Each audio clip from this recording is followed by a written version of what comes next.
반가. 안녕하세요. 박용덕입니다. 공인중개사법 하루 3문제 기출 보객기 시간입니다. 여러분 문제 풀기 전에 구독, 좋아요, 알림 설정 해주시면 감사하겠습니다. 그러면 28회 12번 문제부터 보겠습니다. 법인인 개업공개사가 겸업할 수 있는 업무가 아닌 것은 했는데 우리 암기 프린트 24번에 있습니다. 겸업. 법인에게만 이렇게 겸업을 제한한 이유는 외국 대형법인이 우리나라 진출해서 우리나라 개인중개업소와 무한자유경쟁을 하면 우리나라 개인 개업공개사가 살아남을 수가 없기 때문에 이렇게 겸업 제한을 하고 있습니다. 돈 안 되는 것만 할 수 있습니다. 자, 그래서 주택의 임대관리 등 부동산의 관리 대행 가능합니다. 그 다음에 부동산 이용 개발에 관한 상담은 가능합니다. 임대업은 안 되고 이번에 개발업도 안 됩니다. 개발에 관한 상담 가능합니다. 3번 토지에 대한 분양대행. 택지 분양대행 안 됩니다. 토지에 대한 분양대행은 안 됩니다. 주택, 상가 분양대행만 가능합니다. 토지에 대한 분양대행이라고 해서 3번이 정답입니다.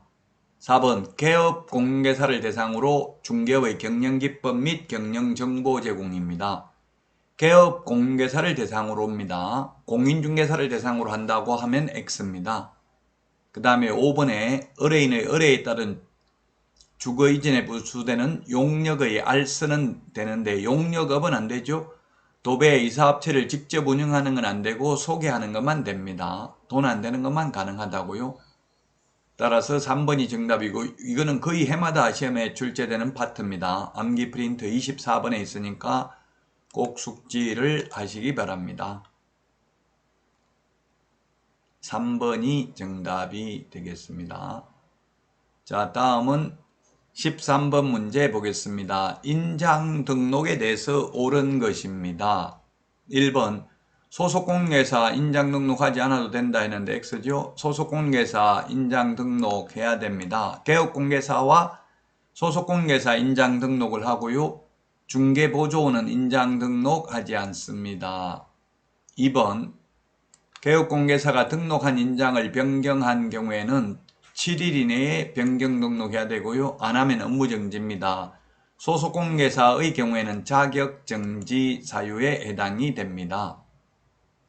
자, 그 다음에 법인의 주된 사무소에서는 대표자가 보장하는 인장이 아니라 법인의 인장을 등록해야 되고요. 분사무소의 경우 대표자가 보장하는 인장을 등록할 수 있습니다. 4번 법인인 경우에는 법인 인감증명서 제출로서 인장 등록에 가름합니다. 왜냐하면 법인은 법인 인감도장이어야 합니다. 개인은 인감도장일 필요 없죠. 7mm 이상 30mm 이내의 실명도장이면 됩니다. 5번 개설 등록할 때 같이 할 수 있고요. 소속공개사 고용신고하면서 같이 할 수 있고 별도의 인장 등록 신고서에 의해서 할 수도 있습니다. 따라서 인장 등록 신고서 서식은 3가지, 등록인장 변경 등록 신고서 서식은 1가지입니다. 정답 2번이 되겠고요. 다음 문제 살펴보겠습니다. 14번 문제입니다. 틀린 것입니다. 14번 틀린 것. 1번 소속공개사를 고용한 경우 자격증 원본도 보기 쉬운 곳에 게시해야 된다. 게시할 때는 전부 원본 게시해야 되죠. 원본을 게시해야 됩니다. 게시해야 되는 게 등수보자, 몇 등 했는지 등수보자 이렇게 기억했죠. 등록증 원본, 중개보수열표, 보정설정증명서류, 자격증 원본 게시해야 되는데 소속공개사가 있을 경우 소속공개사 원본을 게시해야 됩니다. 분사무소인 경우 분사무소 설치 신고 필증이라고 했는데 이게 신고 필증이 신고 확인서로 용어가 바뀌었습니다. 그래서 신고 확인서로 하겠습니다. 신고 확인서 원본을 분사무소 보기 쉬운 곳에 게시해야 됩니다. 자, 그 다음에 3번 개업공개사가 아닌 자는 중개사물에 대한 표시광고 하면 안 되고요. 표시광고를 하면 1년 이하의 징역이나 1,000만 원 이하의 벌금입니다. 개업공개사 아닌 자는. 자, 그 다음에 4번 중개사무소 명칭을 사용하지 아니하고 중개사물에 대한 표시광고를 한 경우 포상금 지급 대상이다 했는데 포상금 지급 대상 아닙니다. 100만 원 이하의 과태료 대상일 뿐입니다.